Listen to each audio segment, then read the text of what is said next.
দাদা আপনারা রাস্তায় মুখ্যমন্ত্রী একের পর এক পুজো উদ্বোধন করে যাচ্ছে, যোগ্য শিক্ষক, গ্রুপ সি গ্রুপ ডি কর্মী, এসএলএসটি সবাই রাস্তায়।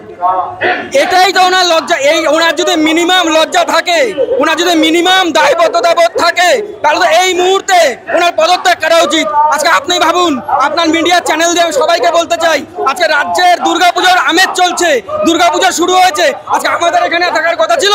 আজকে আমরা যেহেতু কোনো রকম ভাবে টেন্টেড নই, আমাদের কাছে কোনো অ্যালিগেশন নই, আমরা সম্পূর্ণভাবে নির্দোষ, সেইখানে মুখ্যমন্ত্রী এত জায়গায় ফিতে কাটছেন, কলকাতার লোক জলে ডুবে গেল, ওনার ফিতে কাটা বন্ধ হলো না। এবং তার আগে উনি অযোগ্যদের বেচারা বলে সম্বোধন করে কি বললো যে যোগ্য আমার গ্রুপ সি গ্রুপ ডি পোস্টে আপনাদের দেব। এই কথাটা শোনার পরে আমি জানি না কি করে বাংলার শিক্ষিত সমাজ, কি করে যারা সকল ভাতাজীবী বুদ্ধিজীবী বলে তাদেরকে কি জীবী বলতে হবে সেটা আপনারাই বলুন, তারাও চুপ আছে। এটাই তো লজ্জার। আজকে তো আমাদের এখানে থাকার কথা নয়, আজকে আমাদের স্কুলে থাকার কথা, যদিও এখনো ছুটি পড়ে গেছে, উনি ছুটি দিয়ে দিয়েছেন, কিন্তু অ্যাকচুয়ালি তো আমাদের এখানে থাকার কথা নয়। আজকে আমরা এখানে আছি, কেন থাকবো? তার জন্য মুখ্যমন্ত্রী দায়ী, তার জন্য শিক্ষামন্ত্রী, অযোগ্য শিক্ষামন্ত্রী দায়ী।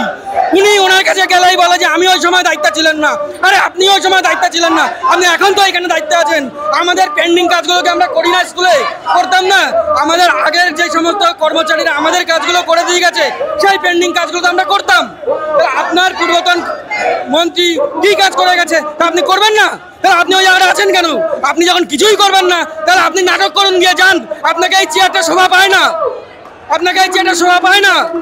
এইবারে পরীক্ষাতেও বলছে যে অনেক অযোগ্যরা বসেছে, যাদের 40 বছর পেরিয়ে গেছিল, তাও শিক্ষামন্ত্রী বলছেন যে স্বচ্ছভাবে পরীক্ষা হয়েছে।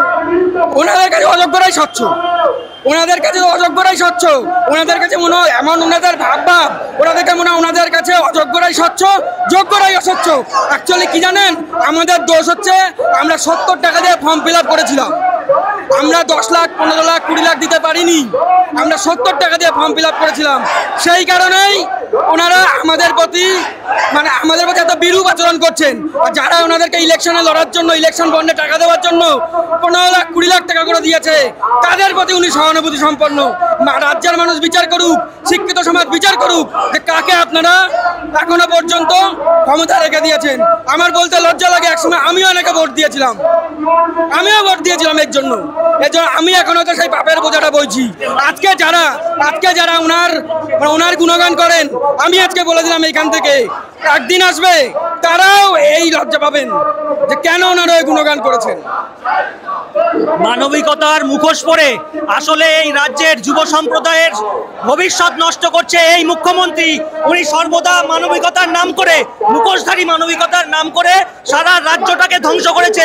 আপনি যে কোনো ইন্ডেক্স দেখুন, সারা দেশের অন্যান্য রাজ্য থেকে দিনে দিনে পিছিয়ে পড়ছে আমাদের পশ্চিমবঙ্গ। আজকে দুর্গোৎসবের প্রাককালে সাধারণ যুব সমাজ আপনি দেখুন রাস্তায় এসে পড়েছে। আপনি এসএলএসটি বলুন, প্রাইমারি বলুন, মাদ্রাসা বলুন, সমস্ত যুব সমাজ আজকে রাস্তায়। এর দায় একমাত্র মুখ্যমন্ত্রীর, যে এই মানবিকতার মুখোশ পরে রাজ্যটাকে পিছনের দিকে নিয়ে চলেছে।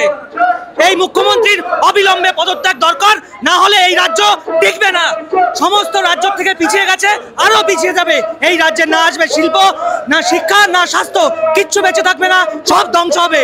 ইনি সব গ্রাস করবে। এই মুখ্যমন্ত্রীর অবিলম্বে পদত্যাগ দাবি করি আমরা।